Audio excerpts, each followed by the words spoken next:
Olympics and identify exactly what I want to do for the next 4 years. And got a great training group at my club, at the Burloak Canoe Club in Oakville. And Brady and I decided to try out the K2. So it went well yesterday. And you're racing again this afternoon in a couple of hours' time. So yeah, I've got a K2B final, 500 meters, just for another start. Men's K1 500. I'm not sure. Is it the fastest or one of the fastest times in the world you have? Well, this sport is unique in that we don't really take too much away from the times, but I think the Olympic semi-final was in Beijing was my fastest time ever. It's a quick 1:35, and there's Ken Wallace, as we speak, the Olympic champion from 2008, a good friend of mine. You're the Olympic champion, obviously, from 2000 and 2004. Barry Watkins, he's fairly young, but he's been he raced well in Szeged last week, and he's making the finals this week as well. Yeah, he likes the 500 quite a bit, and he's a good paddler. I've done quite a bit of training with Barry down in Florida because he dates a Canadian woman, and he spends quite a bit of time down there. So it's good to see Barry in the A final of the 500. Very strong Latvian.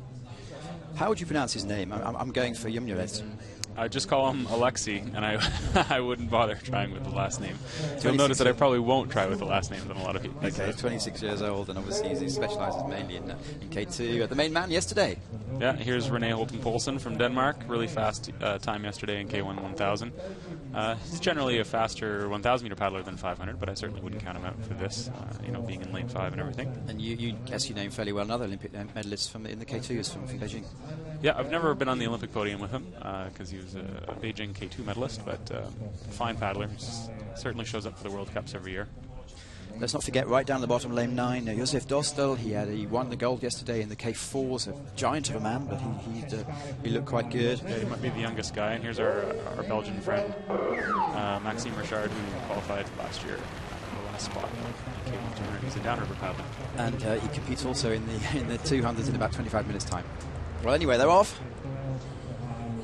Good shot of Kirill from Russia, who's out to a fast start. We've got lane 7, Lachlan Tame, a new guy on the scene.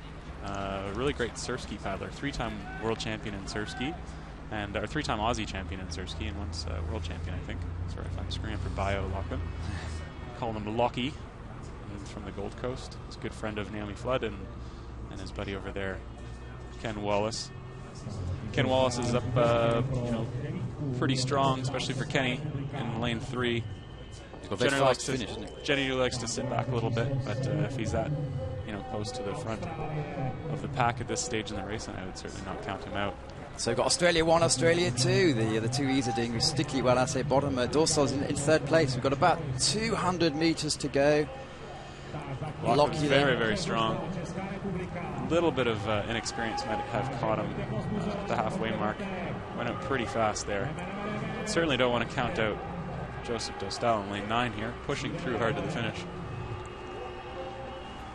So coming up to the 110 metres to go, and it looks like Kenny Wallace at the top is putting in great performance. Remember, he got the bronze yesterday, and he won the 500 last week. I'd say it's Kenny and Joseph for the gold right now. I wouldn't count out Renee's finish here. Renee's tightening up a little bit, and Kenny's looking very, very strong. I'd say it's Kenny pushing through here, the Olympic champion from 2008. Strong charge to the finish line. Great finish. What a performance. And I think Renee took the silver medal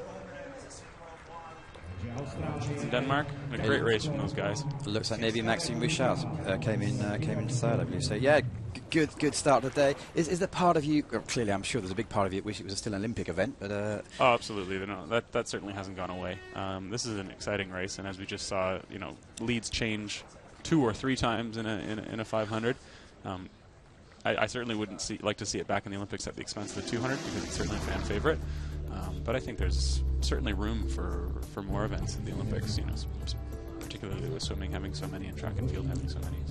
So I should ask him myself, but Kenny had not a brilliant year last year, but he stormed the Australian trials this year, and he stormed the Oceanic trials by himself and with Lockie. What keeps you senior athletes going? And what's for him?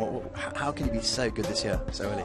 Well, I think with regards to Kenny specifically, he did have kind of a disappointing year last year, and not because he wasn't fit, but just because he didn't have the results that he was hoping for, I think, at the Australian trials earlier in the season, losing the K1 to Murray Stewart. And not being part of the K4 on the start line, but you know, being part of that process, it's hard to sit back and watch. So I think he was probably inspired by his friends. Excellent. Let's quickly cut off